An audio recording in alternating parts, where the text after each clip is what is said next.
दिल्ली के lieutenant governor Vinay Saxena साहब जब से आए हैं वो रोज़ाना कोई ना कोई एक ऑर्डर, कोई ना कोई ऐसा आदेश ज़रूर पास करते हैं रोज़ाना जो संविधान के खिलाफ हो और जो सुप्रीम कोर्ट के आदेशों की अवमानना करता हो। वो खुल के रोज़ाना कोई ना कोई आदेश पास करके बार बार ये कहना चाहते हैं कि मैं संविधान को भी नहीं मानता और सुप्रीम कोर्ट के ऑर्डर मेरे ऊपर लागू नहीं होते। एलजी साहब कह तो चुके ही हैं कि उनके ऊपर सुप्रीम कोर्ट के आदेश लागू नहीं होते, वो सुप्रीम कोर्ट के आदेशों को नहीं मानते, लेकिन रोज़ाना अपने आदेशों से भी वो यही साबित कर रहे हैं। आज फिर उन्होंने इसी सीरीज में एक और आदेश पारित किया जिसमें संविधान को भी वो नहीं मान रहे हैं और सुप्रीम कोर्ट के आदेश को भी वो उसका अपमान कर रहे हैं, सुप्रीम कोर्ट का कंटेम्प्ट कर रहे हैं। आज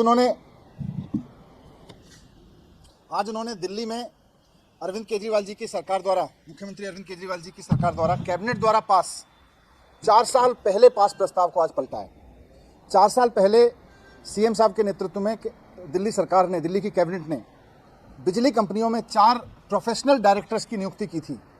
अब एलजी साहब कह रहे हैं कि 4 साल पहले जो फैसला लिया गया था मैं उसको डिफरेंस ऑफ ओपिनियन के दिए हुए अधिकार के तहत आज पलट दे रहा हूं।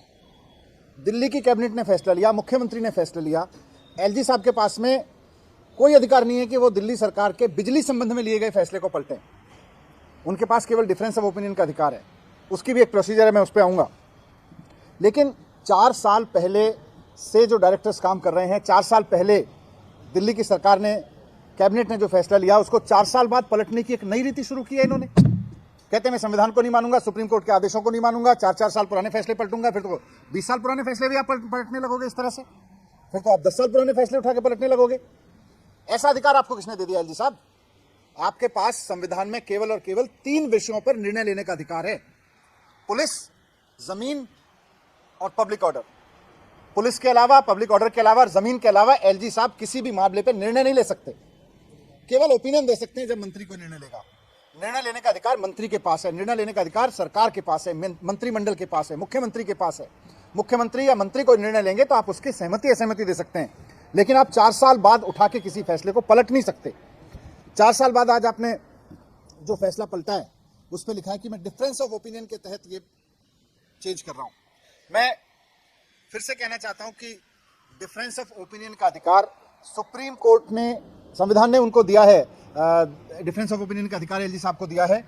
वो इसलिए दिया है क्योंकि दिल्ली देश की राजधानी है, 3 सब्जेक्ट पे डिसीजन आपको सीधे सीधे लेना है, लेकिन फिर भी देश की राजधानी होने के नाते आपको ये एक विशेष अधिकार दिया गया है कि आप मंत्रियों के किसी फैसले से असहमत हो सकते हैं। लेकिन माननीय सुप्रीम कोर्ट ने बहुत स्पष्ट शब्दों में कहा है कि ये जो असहमति होगी वो rarest of the rare case में होगी, वो कभी कभार किसी मामले में होगी जो राष्ट्रीय सुरक्षा से या ऐसे किसी मसले से जुड़ा हो। ऐसा नहीं है कि आप रोज चुनी हुई सरकार के फैसले को पलटोगे और बोलोगे मेरे पास तो विशेष अधिकार है। सुप्रीम कोर्ट ने लिखा है rarest of the rare case. अब एलजी साहब कहते हैं मैं तो सुप्रीम कोर्ट के आदेश को नहीं मानता, सुप्रीम कोर्ट के आदेश मेरे ऊपर लागू नहीं होते, ये कैसे होगा? जब सुप्रीम कोर्ट ने ये कहा है कि rarest of the rare case में होना चाहिए, तो ये रोजाना आप सुबह उठ के रोज सरकार के फैसले को पलटने का जो निर्णय ले रहे हो, ये तो गलत है। ये तो सुप्रीम कोर्ट को भी नकार रहा है, संविधान को भी नकार रहा है। और डिफरेंस ऑफ ओपिनियन लेने का तरीका क्या होगा उस पर भी संविधान ने लिखा हुआ है, उस पर भी सुप्रीम कोर्ट ने बोला हुआ है, उस पर भी ट्रांजैक्शन ऑफ बिजनेस रूल है उसके ऊपर कि कैसे होगा। डिफरेंस ऑफ ओपिनियन ऐसे नहीं हो सकता जैसे एलजी साहब कर रहे हैं रोजाना, कि एलजी साहब अफसरों से फाइल मंगाते हैं, उस पर लिख देते हैं मेरा इस पर डिफरेंस ऑफ ओपिनियन है, ये आदेश लागू करो। ऐसे नहीं हो सकता। ये डिफरेंस ऑफ ओपिनियन भी गैर कानूनी है। क्यों?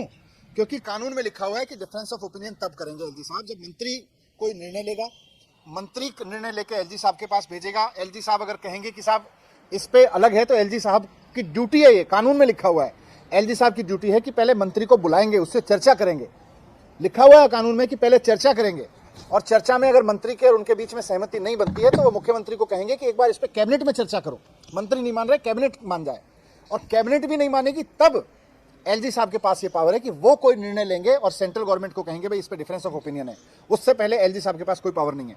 तो जो डिफरेंस ऑफ ओपिनियन एलजी साहब ले रहे हैं उसमें कोई प्रोसीजर फॉलो नहीं कर रहे, वो इलीगल तरीके से इंप्लीमेंट करा रहे हैं, अफसरों से डरा के धमका के उनको, संविधान को मान नहीं रहे। सुप्रीम कोर्ट के फैसलों के बारे में उनका कहना है सुप्रीम कोर्ट के फैसले मेरे ऊपर लागू नहीं होते, मैं तो लेफ्टिनेंट गवर्नर हूं।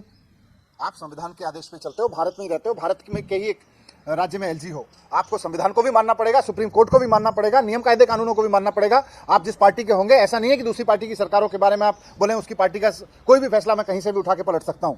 ये गैरकानूनी तरीके से एलजी साहब कर रहे हैं। कह रहे हैं कि हमने 4 साल पहले जो केजरीवाल जी की सरकार ने डायरेक्टर लगाए थे, वहाँ बिजली कंपनियों में 8,000 करोड़ का घोटाला हो गया। दिल्ली में केवल और केवल एक ही काम हो रहा है बिजली के सेक्टर में कि बिजली लोगों को फ्री मिल रही है। कोई घपला, कोई घोटाला नहीं। कहाँ घोटाला हो गया, कौन सा घोटाला हो गया, सब हवा में है। रोज कोई नया आरोप लगाते हैं, कभी मेरे ऊपर आरोप लगाते हैं, कभी किसी और के ऊपर आरोप लगा देते हैं, सीबीआई भेज देते हैं, ईडी भेज देते हैं। करा लो इसकी जांच, इस 8,000 करोड़ की भी करा लो। आपको ये पावर कहाँ से आ गई? आपके पास ये पावर है कि आपको लग रहा है घोटाला हुआ, जांच कराओ। आपके पास ये पावर कहाँ से आ गई कि आप केजरीवाल जी की सरकार के फैसले को 4 साल बाद पलट देंगे? ये आपके पास पावर नहीं है। असंवैधानिक कर रहे हैं, गैर कानूनी कर रहे हैं और बिना प्रोसीजर्स को फॉलो हुए कर रहे हैं। आप प्रोसीजर भी इलीगल अपना रहे हैं। मैं एलजी साहब को रिक्वेस्ट करना चाहता हूं कि संविधान का सम्मान करिए, सुप्रीम कोर्ट के सम्मान करिए। आप ये मत मान के चलिए कि सुप्रीम कोर्ट के फैसले आप पर लागू नहीं होते, और प्रोसीजर्स को फॉलो करिए।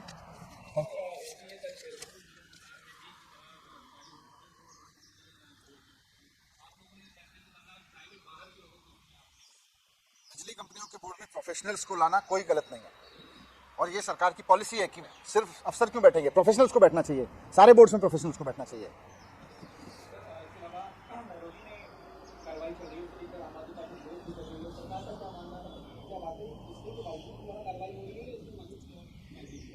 देखिए, जब उसमें कोर्ट के भी आदेश हैं, और मैं तो कल मीडिया पे देख रहा था कि किस तरह से जिन लोगों ने घरों की रजिस्ट्री तक करा रखी है उनके घर तोड़े जा रहे हैं, जो लोग हाउस टैक्स दे रहे हैं उनके घर तोड़े जा रहे हैं।